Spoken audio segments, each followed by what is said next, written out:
Bienvenue à Les Affaires Brassicoles, votre balado sur l'entrepreneuriat brassicole du Québec, avec Leonardo Calcagno de Baron Mac.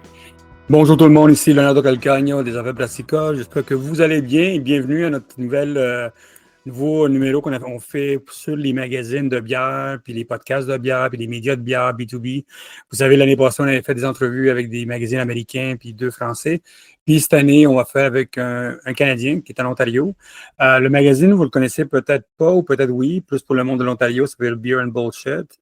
C'est un podcast, on peut dire, qui parle de l'industrie de la bière en Ontario, un peu de la brasserie ontarienne aussi, puis canadienne. Puis, écoute, j'ai écouté les 104 épisodes, c'est amusant, c'est plein de mélanges entre la comédie, puis bien sûr, qu'est-ce qui se passe dans l'industrie, puis je trouve ça intéressant. Puis l'idée, comme vous savez, de notre podcast sur les médias d'affaires, c'est comprendre un petit peu qu'est-ce qui se passe dans cette industrie, qui vit comme tous les médias des moments difficiles, mais en même temps, c'est une communauté intéressante qui passe la journée, comme vous savez, comme moi je fais tout le temps, parler avec des brasseurs, parler avec les vendeurs, parler avec tout le monde pour comprendre un petit peu ce qui se passe. So, notre but, nous autres, c'est vraiment comprendre un petit peu ce qui se passe avec ça. Si vous avez des questions, envoyez-moi un courriel à leonardo@baronmac.com. Bien sûr, ce podcast est commandité par Cake Management. Si vous voulez des kegs, contactez Cake Management. Et pour Can Management, si vous avez besoin de canettes, canage mobile ou des canettes, contactez Can Management. So, how are you, Ben Johnson? I'm good. How are you? Fine, man. Fine. Like I was saying in the intro of the podcast, I heard a lot of your podcast before we start talking. So I heard a couple of them. So Yeah. congrats. Okay.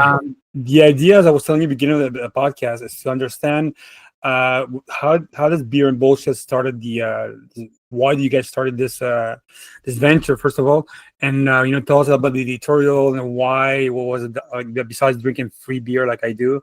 What was the idea behind the Beer and Bullshit? Well, I started out. I'm so glad you started speaking to me in English, by the way. I was stressing out when it's all French. My grade 12 French was tapped out there listening to you. But I was actually a beer writer since 2012. I've been writing about beer, and I wrote for a handful of publications in Toronto.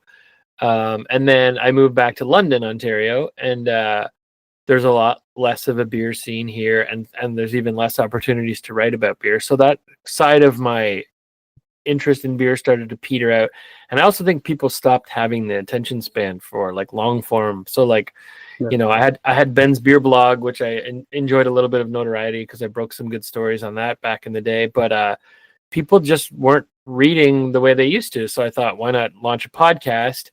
And truth be told, I also kind of use it as an excuse to get together with one of my best friends, just to drink beer, in the middle of the week and shoot the shit. So we'd have some guests on and we would explore craft beer. But sometimes it was just the two of us. His name's Chris, and it kind of grew from there. We are not currently a very reliable podcast. I have 2 sons. I coach Little League. There's swimming. So like it's fallen off. I don't think I've put an episode up in a couple months, but their timing for your invite is great because the podcast is coming back. So this gives me even more motivation to bring it back. But the idea is just like the title says, the beer and bullshit. Like we talk to a lot of people in the beer industry, but there's no kissing ass, and there's no like, I'm not in this for free beer. I can afford beer. Maybe back in the day that was a really nice perk of writing about beer, but I'm not interested in blowing smoke up anyone's ass or just being another booster for the industry. We have a lot of those. I like to tell the stories behind it. I like to call it the bullshit as I see it, and some people, I guess, that resonates and they like to listen and they like my writing. But dude, you got over 100 episodes, man. So people do like it. Yeah, but it took like 4 years to get there. Don't count how many years, but yes, yeah, we've definitely got some hardcore fans. Like it always shocks me that people, will reference something that was like deep into an episode that was like a throwaway line. I'm like, oh fuck yeah, people listen to this, so it's kind of cool. So how do you feel about the industry right now? Because as you know, as we used to write for like Roller in Ontario before. We see the magazines going away, stuff like that. Podcast is a great venue for that. I mean, we're like almost in 450 episodes already in 5 years. And the idea behind it is like, how do you see the media and in the industry? I mean, the beverage and craft beer. Because right now, there's nothing going on, man. I mean, I know the money is tight, everything is tight, but how do you see the media going right now? It's tough. I think I wrote about this once, but I do think social media was amazing for the craft beer industry, but it also was terrible for the craft beer industry. Like I think we used to have, in Toronto back in the day when I wrote about beer, there was like, 10 people that wrote about beer and they all got paid. Like there was someone who wrote for the Toronto Star. I wrote for Blog TO and occasionally would post things for Toronto Life, and I got paid to write for the Globe and Mail a couple times. There's a duo, Jordan St. John and Robin LeBlanc, who wrote a guide to beer that people actually paid money for. So like there was a time when people would sit down and actually read like 500, 1,000 words to hear what somebody thought about beer. And then, Instagram came and every dickhead that wanted to buy a beer and snap a picture of it was suddenly an influencer. And it was like, this guy's got 2,000 posts where he holds a hazy beer and says he loves it and tags the brewery. And then that's all people had an appetite for anymore. It's like, okay, I can consume this in 10 seconds. So I think a few things happened. People stopped consuming long form or any sort of introspective critique about craft beer, and then the money dried up for it too. So like, for example, I know that the guy who wrote for the Toronto Star, suddenly he was also like the sports guy and the business guy, and like there was even you know what I mean, like, so there's nowhere left to get paid to write about beer that I know of. I think you and I, shortlisted 3 before we started recording, but it just kind of dried up. I think it's an effect of our shorter attention spans, and the fact that everyone with a phone can now do it for free. So why would anyone pay for it? But the thing is this, I've talked to a couple of marketing guys and they tell me that Instagrams and all that stuff, it's good just to discover beer, but it's not the best way to sell a beer. Because No. all the influencers that exist, we can put air quotes on them, they don't make sales. Right. It doesn't happen sales, man. I talked to a couple of people that there's no sales going on when somebody takes a picture. It might get maybe 5% of the people, but it's not doing anything. And I know a couple of brewery companies, they're telling me right now they won't spend any more on influencer. They're tired. It's like there's no money to be made. That is that we haven't seen any sales. I've talked to a couple of big brewers, and only the big brewers have money to that. And right now, podcast, newsletter, stuff like that, it's where the attention is. People are, like you said, people listen to your podcast, and sometimes you go some weird taglines that you guys did, and stuff like that. Yeah, I mean, I can see the point of view of beer companies. Like I wouldn't, if I ran a brewery. I actually wrote once, it would be stupid not to give away free beer to influencers. This is what I wrote, but this was 10 years ago. Now I think it'd be stupid to give it away because they're all doing it for free. Like they'll drive to the LCBO, they'll come to your brewery, they'll buy beer, and then just for the appearance that they're, I don't know, thought leaders, they'll take a picture of the fucking beer that they paid for.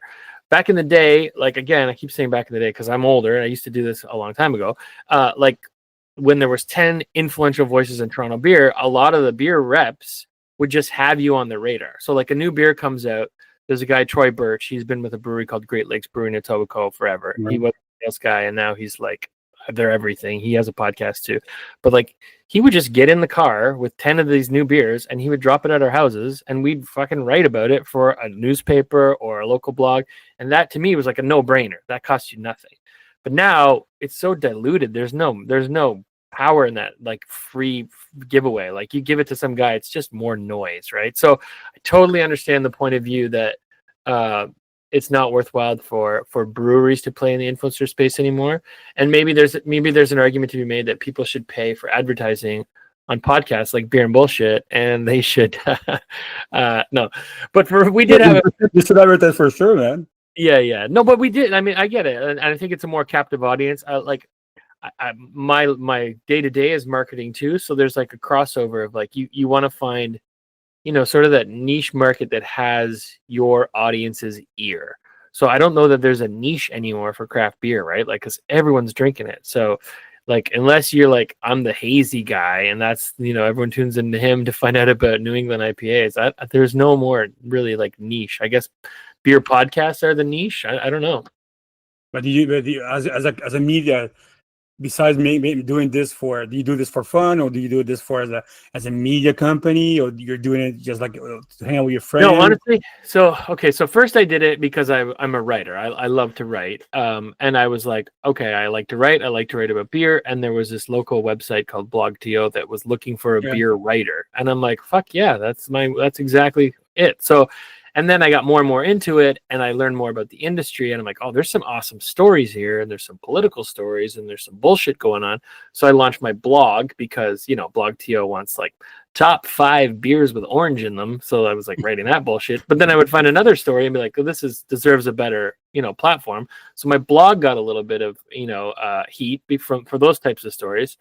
And then when it went away, I just need that creative outlet. So I fucking lose money with my podcast. Like, I spend so much time creating my website and building like social media and like creating little promos on Canva and paying for my, you know, web hosting. It's not a lucrative enterprise for me by any means. I used to get a ton of free beer. Don't get me wrong. Like I said, like beer reps had me on the radar. I had to buy a second fridge for my condo in Toronto, and like the doorman was my best friend, because I'd be like, "Hey man, I got another 6-pack. Do you want one?" But they don't do that anymore, or maybe they don't do it to me. But like that doesn't happen anymore. So I don't do it for the money. I don't get free beer. I don't know why I do it. Honestly, it's something fun to do. Like on a Tuesday, fire up a microphone, talk to some people I knew from, you know, the beer scene a few years ago, or see what's still going on. But yeah, I don't make any money. I would love to, but not yet. So tell me, what's happening in the scene in Toronto right now, in Ontario or Toronto? What is more you're seeing, more Ontario or Toronto? I mean, I still have lots of friends in Toronto. I was just in Toronto last week, but I'm in London. I'm a Southwest Ontario guy now, so I'm hyper local. Like there's 4 breweries I actually go to in town these days. In Toronto, I make a point to seek out, you know, what's good. Like shout out to Burdock Brewery. I went to go check out their spot in Kensington for the first time a few weeks ago and bought a keg. So I've been loving having a deluxe on draft. But I think the scene is like, maybe that's another reason the podcast has petered out. It's like, it's depressing. Like everyone is for sale. Like they're not advertising it, but they're all trying to do something to like boost their bottom line, whether that's, you know, join up with another brewery or outright sell the place. It's kind of a dark time. Like COVID was super dark. It was the worst time to launch a podcast because everyone's like, oh fuck, I'm just trying to stay alive. I'm like, well, this is riveting. Everyone's gonna want to listen to this depressing shit. But I think right now, like I know of like 3 breweries that I really like that are unfortunately like for sale or in debt, or like they're all kind of having issues. I think from an industry perspective, it's pretty dark. My silver lining is that from a consumer perspective, I think that the good ones will stick around. Like we had a huge growth in craft beer from like 2012 to arguably like 2020, and it wasn't sustainable. There's just every person who wanted to start a brewery, you know, the old story, like 3 guys after hockey sitting around the garage, for sure. Let's not talk about their $1 million loan and how much money they had to do it, but they all thought they could launch, you know, one tall boy and put it in the LCBO. And so we have all this fucking beer.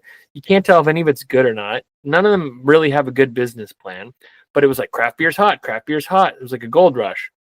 Now, these dark times when like alcohol consumption's scaling back, there's more competition in the marketplace.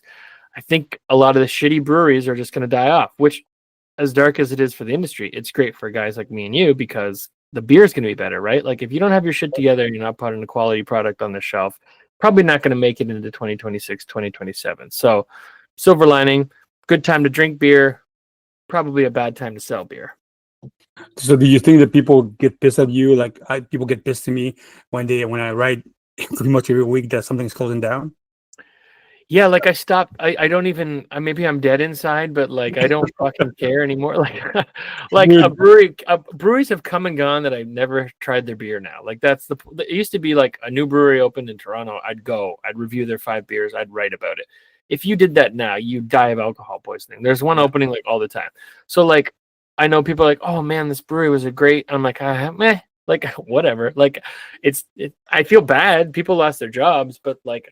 I don't think we have the emotional bandwidth to give a fuck about all the breweries that are closing anymore because it's just happening so much. So you can't get mad. That's just the way the industry's going. No, I pretty much get emails like people tell me to stop writing about people closures, man. I get emails, tons of emails, but the problem is this, man. People love blood. They like do. sharks, Oh man. yeah. If you Oh write yeah. good stuff about good, if you write nice stuff, people don't give a fuck, man.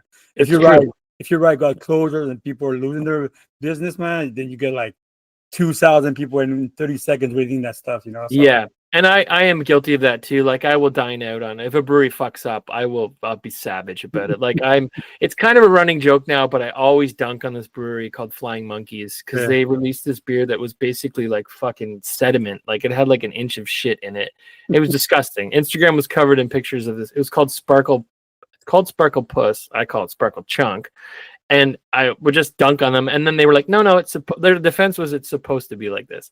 So for like 2 years, I've just been piling on, and like they released a pumpkin beer that was a year old when it hit shelves. So I'm like, "Fuck yeah, let's fire up the meme creator!" Like, and you get tons of traffic. So it is like you kind of live and lean into that like negative blogger in his basement thing to get clicks. But I don't know. I don't think you can get pissed off about people selling. What my thing now is like I'll hear about somebody that's for sale and it's not public because like I have a bit of a reputation as a shit disturber. So if people hear the news, they send it to me.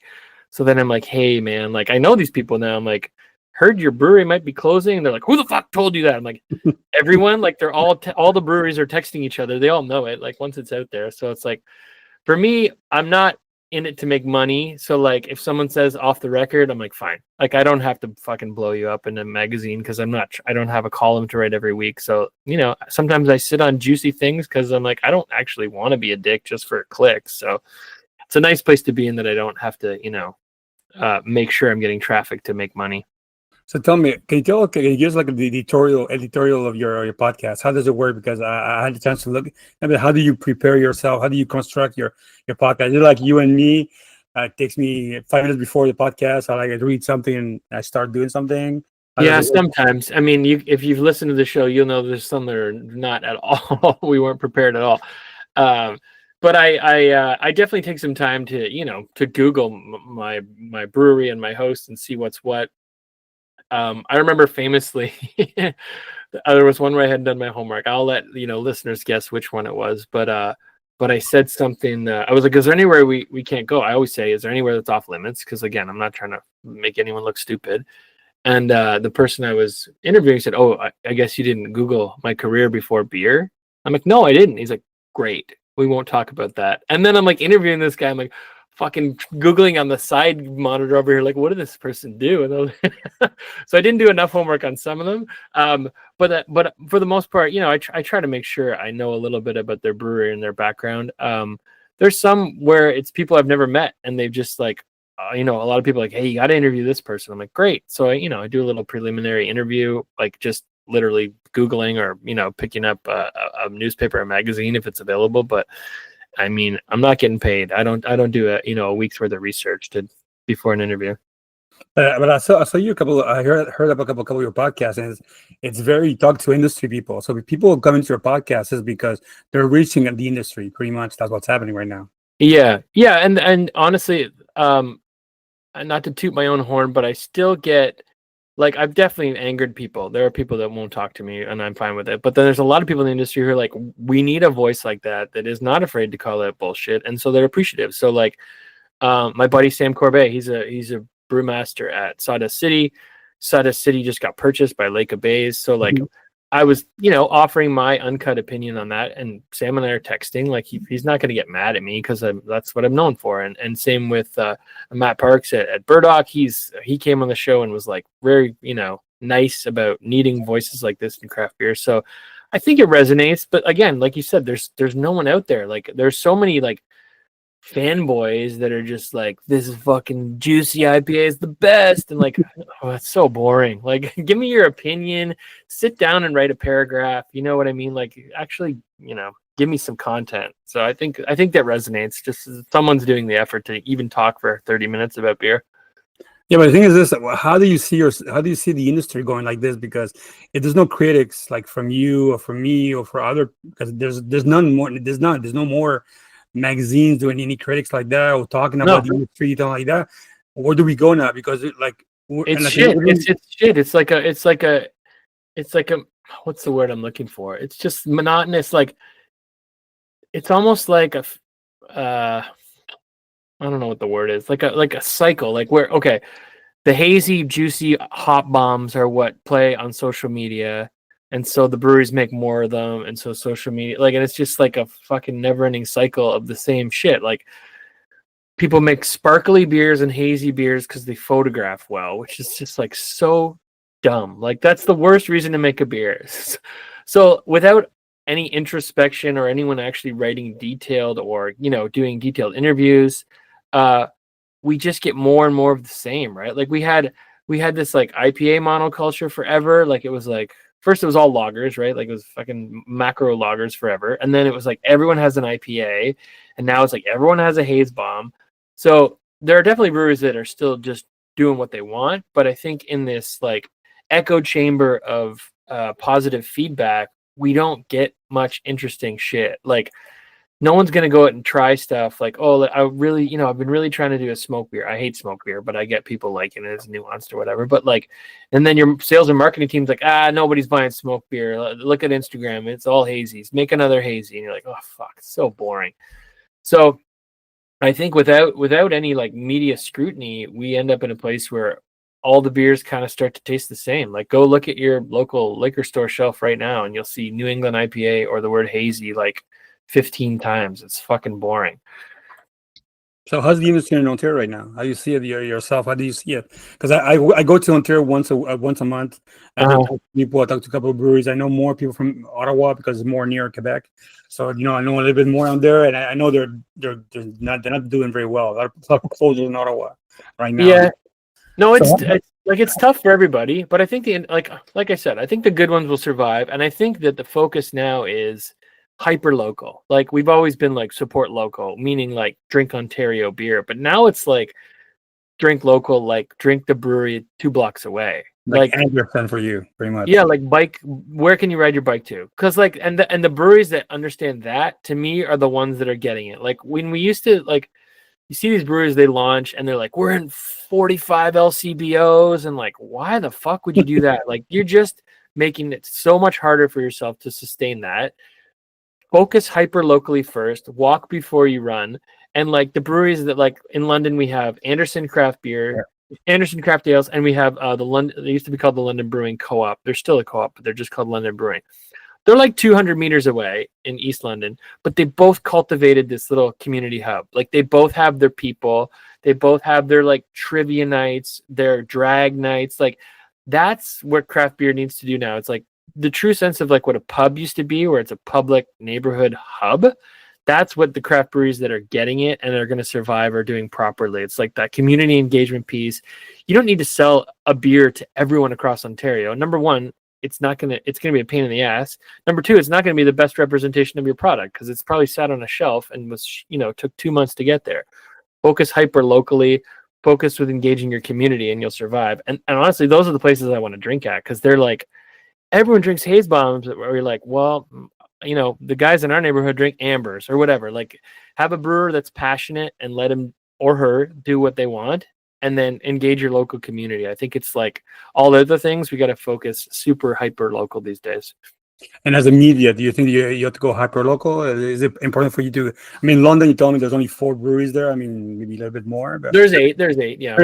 So there's 8 people for a week. You can do a week with that. Tell me, so do you think that even editorial wide for a business magazine, what I'm seeing right now, a lot of B2B magazines are growing because they're very hyper local. Yeah. I mean, beer is hard because there's only 8. You can, but there's always suppliers, different stuff like that. Do you think you can make a living making more hyper local, like London, a little bit more farther? Do you think you can do something like that? Yeah, it's tough. I think there would be an angle to like engage local writers or engage local, podcasters or personalities. Like if you want to have a magazine that's national in scope, you can't have one person writing about all those breweries, right? Like find the expert in your community and go like think about when Anthony Bourdain goes to a country. He finds someone there that's like, this is the person that knows Tokyo and this neighborhood, and that's who guides him around. It's not like Anthony Bourdain's telling you how to travel Bahrain or whatever. So like if you're writing a magazine, and you want like a feature on London, who's the guy in London? By the way, it's me. But if you, for example, if you were doing that, you engage the local folks for the local stories. Like I still love to hear a hyper local story, and like when I'm traveling, I seek out those like hyper local experts to know where to go. Honestly, the best thing, I travel quite a bit for work these days, and I can go on Eater and find the best restaurants on paper, and they're usually amazing. But the best thing to do is to ask the people working in those restaurants where they eat and where they drink, because I guarantee you that's not in a magazine. That's going to be like, oh, you got to go around the corner. All their people drink here and we all drink there. That's where you find the good stuff. So I think probably the same approach with the magazine, like present yourself as the, we talk to the insiders and the locals, because I don't want some expert, one person who's proposing to be the expert for beer for Canada, because you can't be anymore. There's no expert for even all of Ontario anymore. Right. If you send me a red ale, I will never talk about red ale. I hate red ale. Yeah. It's so boring. I mean, but also it sells. Like every brewery has an amber, because there's always like one probably older guy like, you got to do an amber. They all fucking love it. I can't. I tried, man. I can't. Man. Tell me, so you have the magazine, you have the podcast. Like I said to people, go hear it, advertise on it. Yeah. And also the website. You also have your website also. Yeah. So how's different is from the website to the podcast? Well, honestly, the website has been neglected because, like I said, people don't read as much. You had July 8th, man. You had July 8th, man. It was good. Well, July. Okay, so I'll tell you how I was inspired to bring it back. So, speaking of keeping it local and keeping it punk rock, there is a guy named Chris Schreier who, back in the day, used to have it was called the Toronto Beer Blog. That's exactly what it sounds like. He was one of those handful of experts. But again, he started doing the Toronto Beer podcast, and like me, he was like, I miss like writing, and I miss having something in my hands. And he's, he's from the punk scene too. So he started a zine. He started a zine called Spent Grains. He literally just will like email a handful of us, and it's like, here's the theme this week or this month. If you want to write, they don't pay us. So we just slap it together. He literally photocopies it, staples it together. He puts a PDF up on his website, and hopes that breweries will print it off and just leave it around their tap room, which is awesome. I'm like, fuck yeah, I'll do that. Like, I'm also like, you should get paid for what you do, but then I'm like, this is a good idea. I'll throw it in the odd article. So I do that now. And the last one I did, I'm like, well, I wrote an article. I may as well put it on my blog too and send a little love to Spent Grains. So the blog's always kind of in reserve, and every once in a while I get some like, I gotta write this, and I'll dust it off and write something on Ben's Beer Blog. But for the most part, I try to write where I can get paid, which is almost nowhere anymore. And the website, the podcast, I would say is wholly different. Like the Ben's Beer Blog is kind of just like exactly what it sounds like. I used to write stories there. I'd uncover things. I, get some news and write about it. I'm not out in the world anymore as much as I used to. I'm old. I got 2 kids. So I'm not, breaking any stories there. It's more like editorial.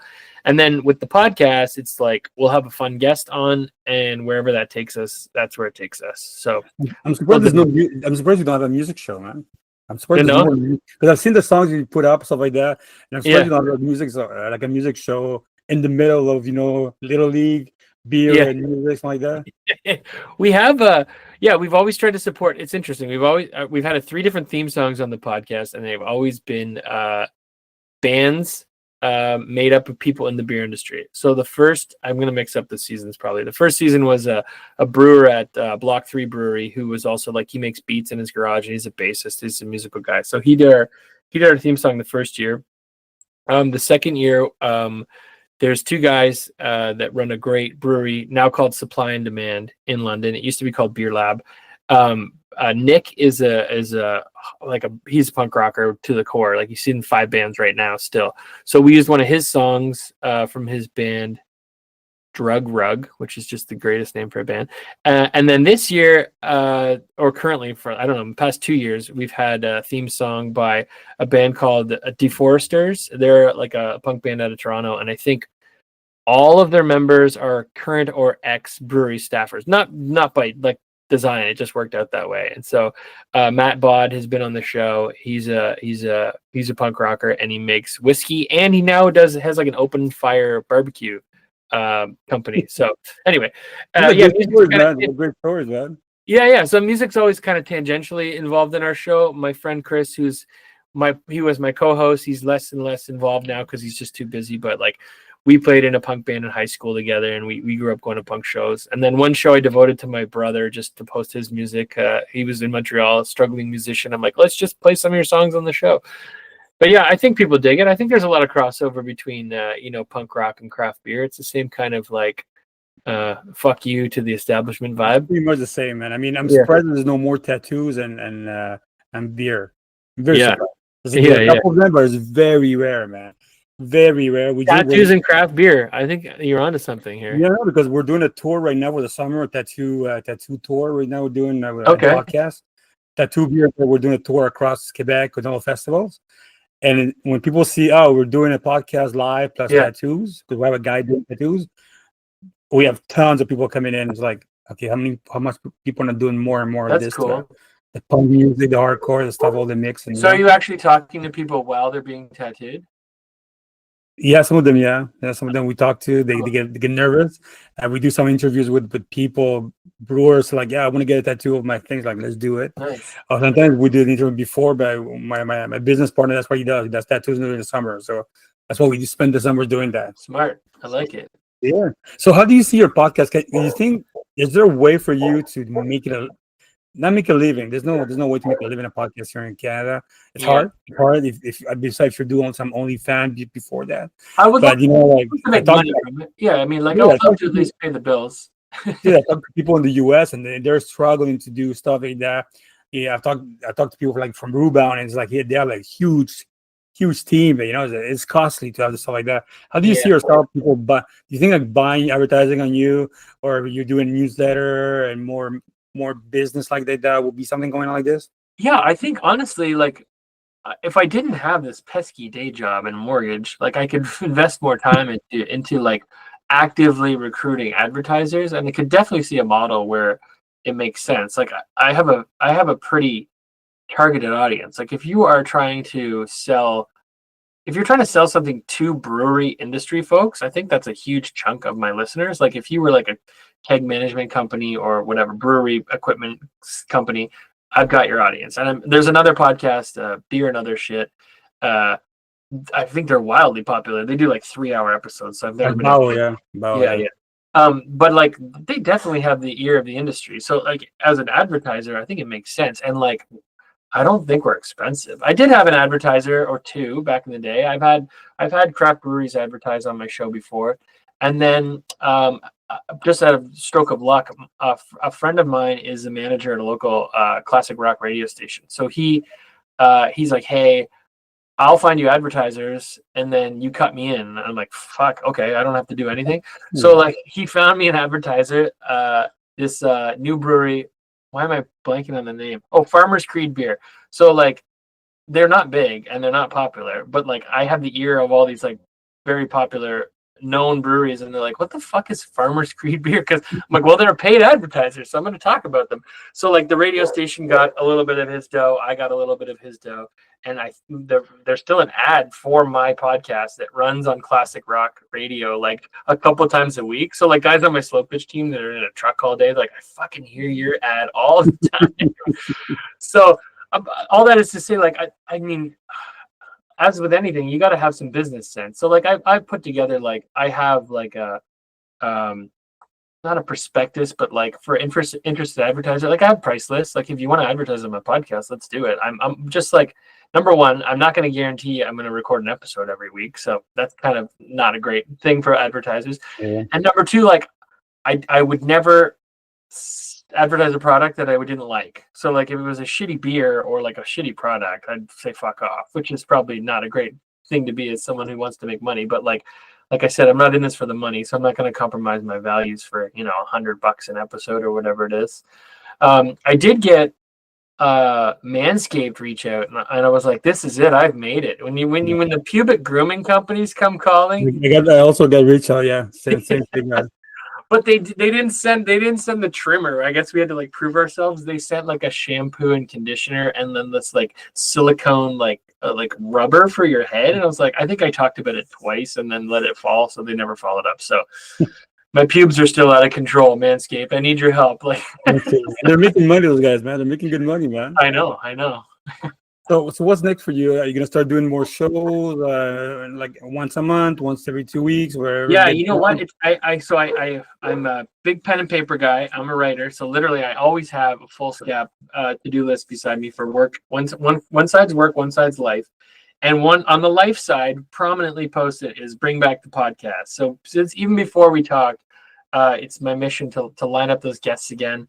I think I got a little bit like into the idea that like I had to be on YouTube, so I switched from like doing Zoom to doing video. No.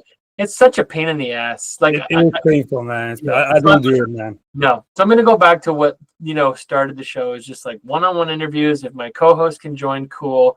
Just gonna do Zoom. Just gonna do audio, and I'm gonna whenever I can squeeze one in. So I'm gonna bring it back. Whatever happens. Honestly, I like to keep them under an hour. I think that's at the most an attention span for a podcast.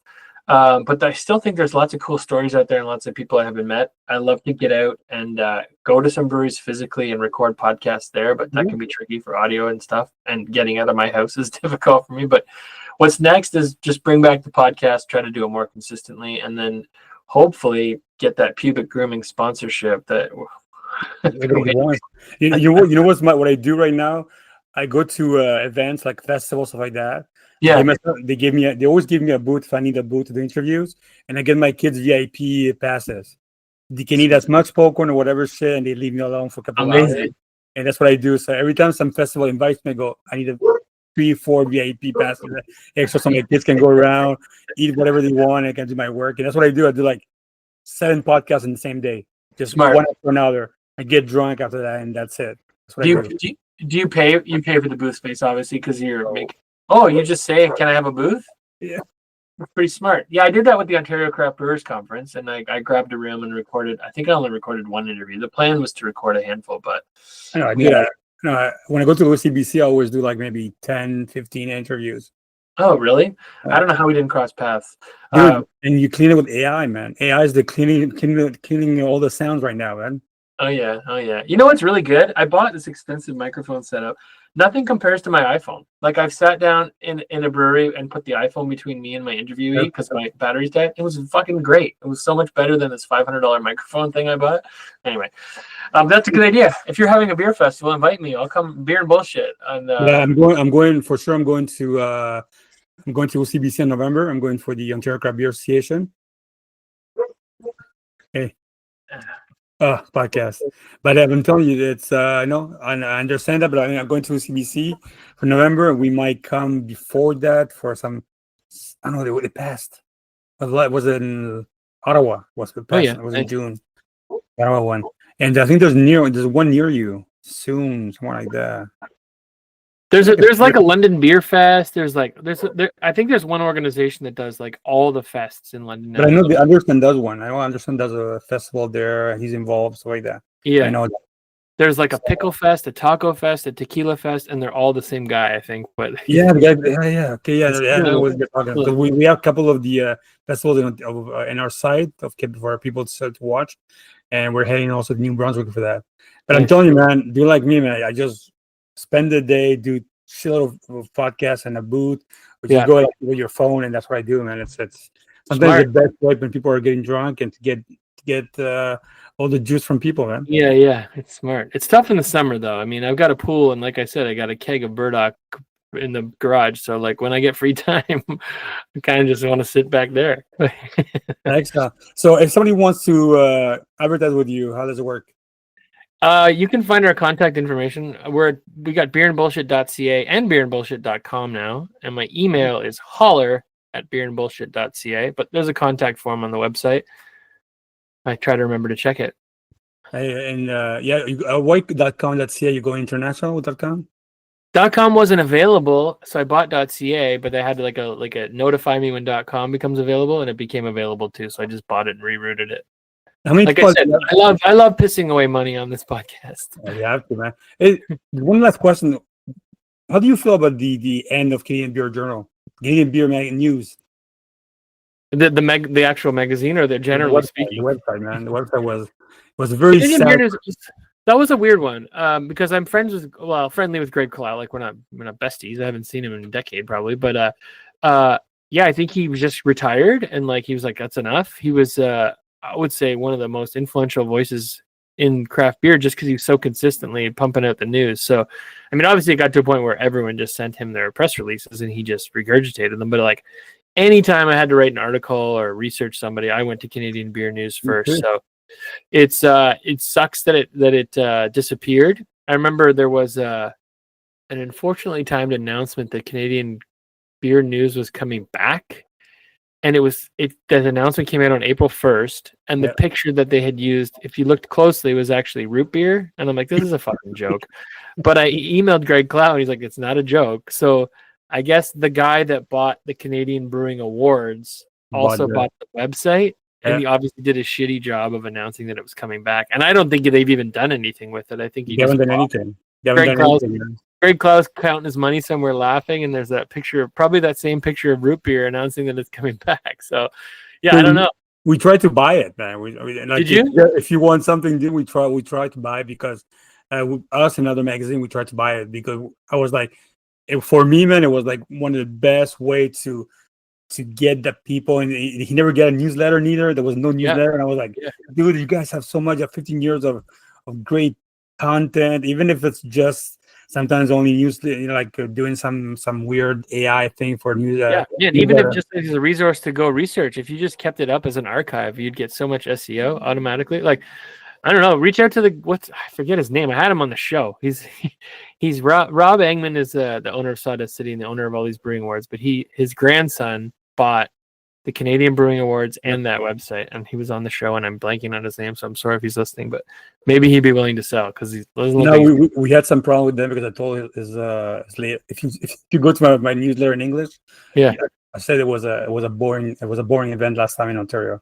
Oh yeah, they're still trying to figure out how to run events. I'm not hearing many good things about the Canadian Brewing Awards these days. I hope they make it, but I'm watching either way. It's popcorn. If they explode, I like it. If they bring it back from the dead, I like it too. I don't care. That's a great newsletter, the popcorn, man. When people, whatever happens, man, whatever happens, we're eating popcorn. It's a great thing, man. That's right. Beer popcorn, you can use that. The band, thank you very much for your time, man. It was great. Hope to see you one day live.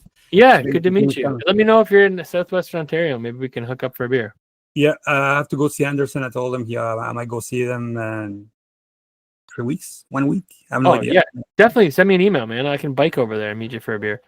Yeah, me too. I have a brewery near my house, and I think because it's like maybe 15 minutes walk. Yeah, it's between my kids' school and the brewery. Oh, perfect. I think I've pissed in so many times and the how you call this on the wall for the school. Yeah. My kids always goes up. My dad always pissed there. Like my dad always pissed. They always piss in the school. Like, all right, thanks. That's amazing. Thank you, kid, man. So thank you, Brian, for everything, man. If whatever happens, please continue, and we'll love to. And I'm happy that maybe we help you to push a little bit to. You've inspired the rebirth of beer and bullshit. All right, you can man. take credit for it. Okay. Thank you very much. Thanks, pal. Hope to see you soon. Okay. Merci beaucoup à tout le monde d'avoir écouté les Affaires Brassicoles, le numéro spécial sur les médias d'affaires, de la bière et de la boisson. Si vous avez des questions, on va laisser des informations pour l'émission de Ben Johnson. Si vous avez des questions pour moi, leonardo@baromac.com. Bien sûr, ce podcast est commandité par Keg Management. Si vous voulez des kegs, Keg Management. Si vous voulez des canettes ou des canettes mobiles, Keg Management. Merci beaucoup et à la prochaine. À bientôt! Bientôt!